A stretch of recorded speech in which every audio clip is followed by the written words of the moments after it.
సరే సార్ అంటే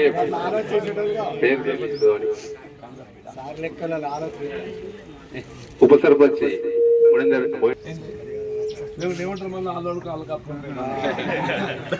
మీరు అట్లాంటి ఆలోచన చెప్తున్నారు.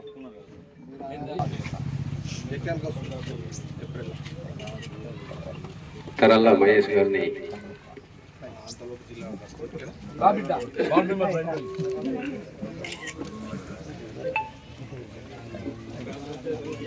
శ్రీమతి నక్కా సౌమ్య గారిని సన్మానించాల్సింది.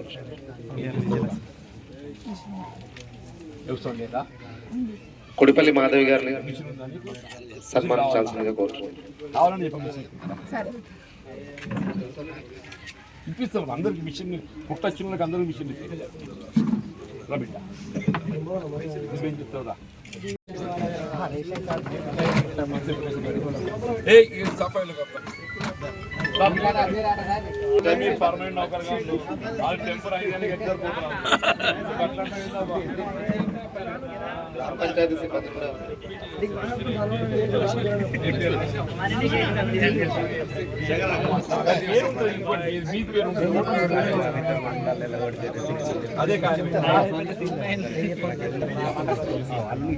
అలాగే మా గ్రామ సెక్రటరీ గారికి కూడా సన్మానించాలని కారణం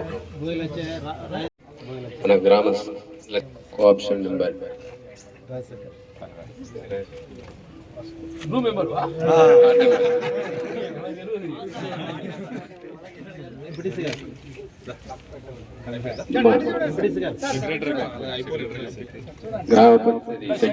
మన సోషల్ ఆఫీసర్ గారికి కూడా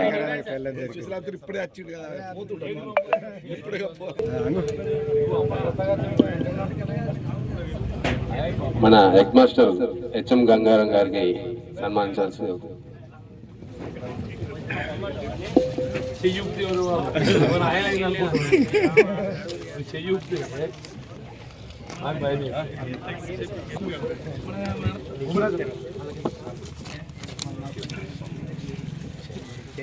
పాతే కావచ్చు, ఇండ్లు పాతే కాదు. ఇల్లు ఎవరికైతే మంజూరు ఇచ్చిన వానికి కొడుకు వచ్చిండు, కోడలు వచ్చింది. నేను గట్ల అంటున్నా, ఆ ఇల్లు కూడా మరమ్మతు చేసుకుంటాడు కావచ్చు. ఆ ఉన్న కర్రల 6 సంవత్సరాలు చేయాలి, కొడుకు సంవత్సరాలు చేయాలంటే అయితే బొంబాయిలో షిఫ్ట్ సిస్టమ్ పెట్టుకోవాలి. బొంబాయిలో కొట్టాయిలో షిఫ్ట్ సిస్టమ్ ఉంటుందంట. ఒకడు పనికి పోయినప్పుడు ఏదైతుందో ఇంకోటి వచ్చి పంటాడు, ఈ రోజున ఆడొచ్చి పంటాడు. అట్లా కాదురా నాయన, కొడుకు కోడలు కొత్తగా ఎవరు వచ్చిండ్రో వాళ్ళకి అందరికి ఏదైతుందో ఇండ్లు మంజూరు ఇచ్చారు బాధ్యత నాది. అందరికి 5 లక్షలు, మా ఎస్సీలకు దళితులకు 1 లక్ష ఎక్కువ, 6 లక్షలు. మాకు రాజకీయాలకు సంబంధం లేదు చెప్పంటారు. మీరు ఇట్లా గ్రామసభ పెట్టుకోండి, ఇల్లు లేనోళ్ళు ఎవరన్నా గుర్తించండి చెప్పండి. వానికి ఇల్లు అదిలో ఎవరిని ప్రాధాన్యత మీరు క్రమంగా ఇవ్వండి. ఫస్ట్ దళితులకు, తర్వాత బీసీలు. వాడు ఏ పార్టీ అయినా కానీ మన లక్ష్మణ్ రాసిచ్చిందే నేను చేస్తాను అనుకోకుండా, లక్ష్మణ్ రాసిచ్చినా రాసేయకుండా ఇల్లు లేనోడు ఎవరున్నా, ఈ పిల్లాడు మోహన్ రాసిచ్చినా, ఆ మహేష్ రాసిచ్చినా, ఇండ్లు లేనోళ్ళ పేర్లు మీరు ఎవరిని ఇవ్వండి, ఆయన సత్యంగా చేయండి. వాళ్ళ మంజూరు ఇప్పించే బాధ్యత నాదే అని చెప్పండి.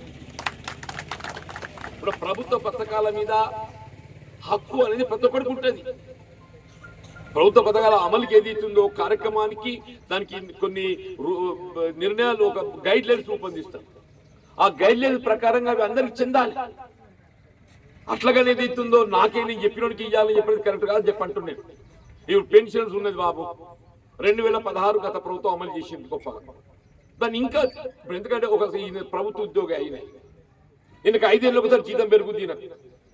ఆ హెడ్ మాస్టర్ వాడు ఆయనకు 5 ఏళ్ళకి ఒకసారి జీతం పెరుగుతుంది. పిఆర్సీ, పే రివిజన్ కమిషన్ పెరుగుతున్న వేత భత్యాలకు అనుగుణంగా ఏదైతే ప్రతి 5 సంవత్సరాల కొరకు ఏదైతే PRC, it is your right, you'll fight for it. మరి 5 ఏళ్ళకి ఒకసారి నీకు జీతం పెరిగినప్పుడు 5 ఏళ్ళకి ఒకసారి మాకు పెన్షన్ ఎందుకు పెరగద్దా? నువ్వు ఏసీలో కూర్చుంటావు, ఫ్యాన్ కింద కూర్చుంటావు, నీకు జీతం పెరగాలి. నీకు టమాటా ధర పెరుగుతుంది, కోడిగుడ్డు ధర పెరుగుతుంది, బియ్యం ధర పెరుగుతుంది, మాకు పెరిగా మరి మాకు పెరుగుతాలి. అందుకే నేనేమంటున్నా, ఇది 1000తో అంత 200 ఉండని పెరిగిన దానికన్నా 1000 అన్న అందరు ఇస్తామన్నారా? దొరగారు అదృష్టం మంచిగా ఉంది, ఆయన అయిండు చేసిండు. తర్వాత మళ్ళీ గెలిచిండు, అదృష్టం మంచిగుంది. అప్పుడు నేను ఈ రాయగడ్డలు చెప్పిన 2000 ఇస్తా అని చెప్పాను. పిసోడికి అట్లే మాట్లాడుతాను కానీ ముచ్చేది నేను చెప్పాను. ఈ మోహన్ రెడ్డి అటువంటి ఏ కాడు జీవన్ రెడ్డి ఇచ్చేది 2016 ఇస్తా పోరాడు. ఇక నేను కొడుకు బీకిన, నేను కొడుకు 2000 వీకిడు పాట ఎక్కువ వాడిండు. ఇతడు నువ్వు హుషారైన ఇక పాట ఈయనకి అంద కూడా వాడాలి ఎట్లా అట్లా.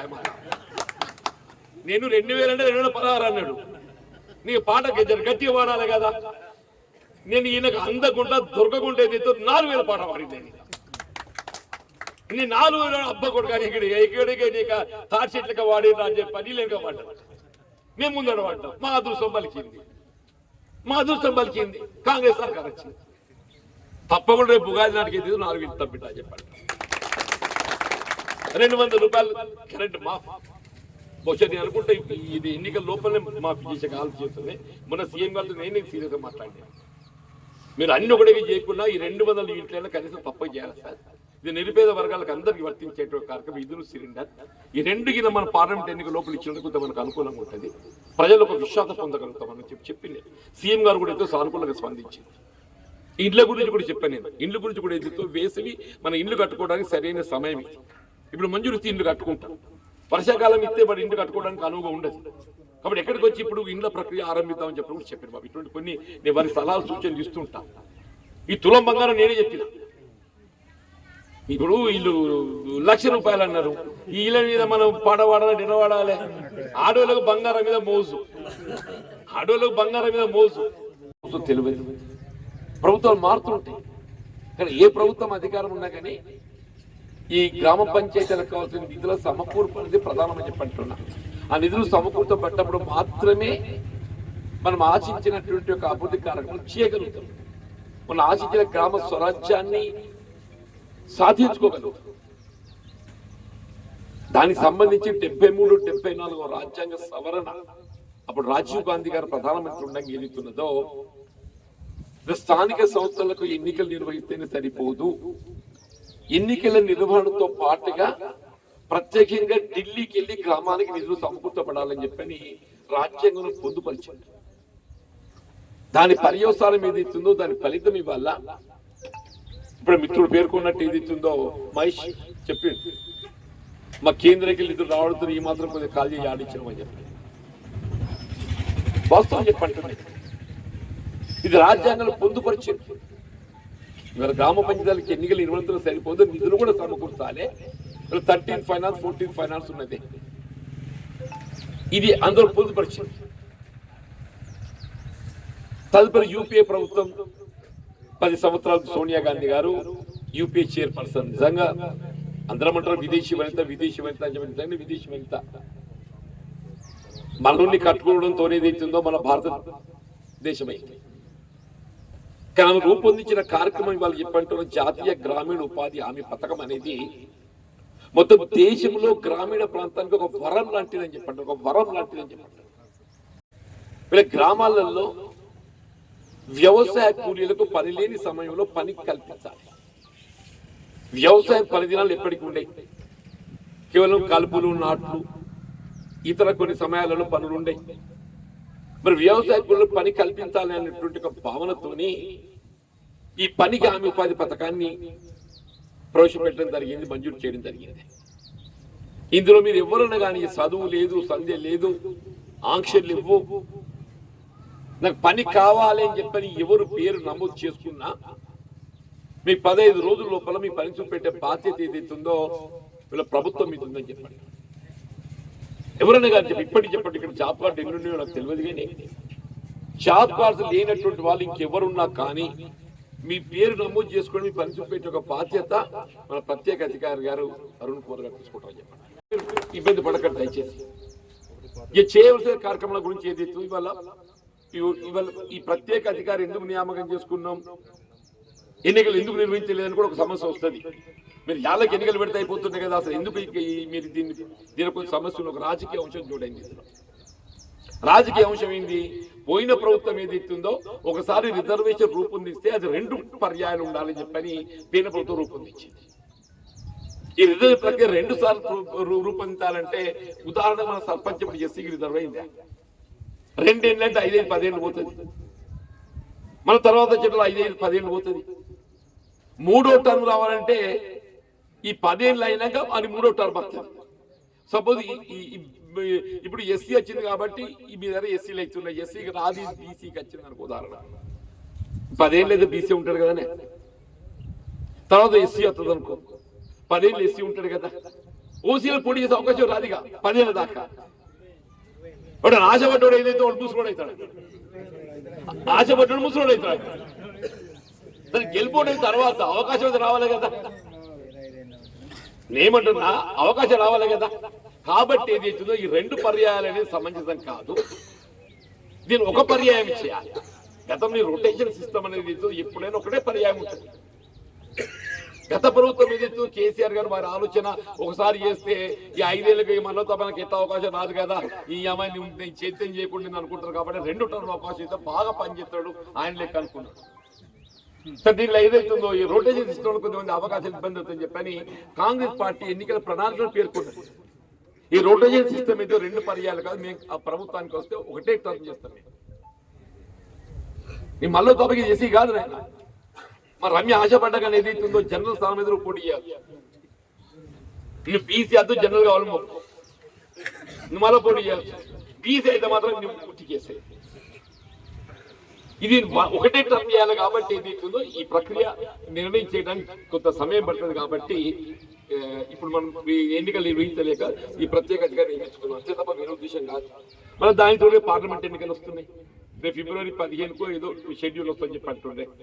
పార్లమెంట్ ఎన్నికలు అయిపోయారు కదా, మార్చ్ ఏప్రిల్ అవుతుంది. అయిన తర్వాత ఈ 1 టర్మ్ చేసి వచ్చినప్పుడు మే జూన్లో షినుకు పడే లోపల ఏదైతుందో మీకు ఎన్నికలు తప్పకుండా అయితే చెప్పండి. షినుకు పడే లోపల వర్షాకాలం ఆరంభం లోపల తప్పకుండా గ్రామ పంచాయతీలకు ఎన్నికలు నిర్వహించడం జరుగుతుంది. స్థానిక సంస్థల ప్రత్యేకాధికారి ఏదైతుందో ఇది శాశ్వతం కాదు. మనం ఏ విధంగా బాధ్యత నిర్వర్తిస్తామో మీరు నిర్వర్తించలేరు, కోపానికి వచ్చిన మంచిది. ఇది మీకు అదనపు బాధ్యత మాత్రమే. మీకు అసలు డ్యూటీ వేరే ఉంది, అటవీ కాపాడటం, ఇది అదనపు బాధ్యత. మాకు ఇక్కడ పూర్తి స్థాయిలో ఎంపీ కాబట్టి ఒక స్థానిక సంస్థ ప్రజలతో ఏ పార్టీ అయినా కానీ వాళ్ళు అయినప్పుడే గ్రామాల అభివృద్ధి అవుతాయని చెప్పండి. మరి ఎమ్మెల్యేగా ఎవరు గెలుస్తారు, ఎవరు గెలిచిన పని చేయాల్సిందేనే. ఇప్పుడు ఇక్కడ మిత్రులు సంజయ్ గారు గెలిచిన వారు చేయాల్సిందే, ఎవరైనా పని చేయాల్సిందే. ఎన్నికల్లో ఏదైతుందో గెలిచే అభ్యర్థి బాధ్యతతో పనిచేస్తాడు. శివుడు చెప్పని అనుకోవద్దు మన ప్రత్యేకత మాత్రాన. వారికి అవకాశాలు ఏ మేరకు లభిస్తాయి, చేయడానికి అవకాశాలు ఏ మేరకు లభిస్తాయి. ఇవాళ ఏదైతుందో అప్పుడు అదృష్టం కొద్దిగా ఆర్ఎంపీ మంత్రిని అయింది. ఏది 2004-9 మధ్య కాలంలో నాకు అదృష్టం కలిసి వచ్చింది. మీరు కూడా ఎవరు అనుకోలేదు మనం బైపాస్ కింద పెద్ద రోడ్ అవుతారని చెప్పాను, ఎవరు అడుగుడు అడగనే చెప్పంటాడు.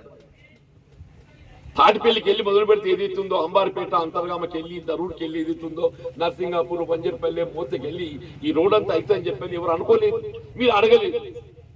నాకు నాకు అనుభవంతో ఏదైతుందో ఇప్పుడు ఒక రోడ్డు కొత్తగా వేయాలన్నా భూసేకరణ కావాలి. భూసేకరణ కొంత ఇబ్బందికరమైన, భూమి కోల్పోయేటప్పుడు బాధపడతాడు. ఇప్పుడు వేసిన రోడ్డు అంతా ఎక్కడ 1 ఇంచు భూసేకరణ లేకుండా ఉన్న కెనాల్ రోడ్డు మీద వేసింది కాబట్టి అల్గా వేయగలిగింది. భూసేకరణ ఉండి చేసినప్పుడు సాధ్యం కాకపోతుంది.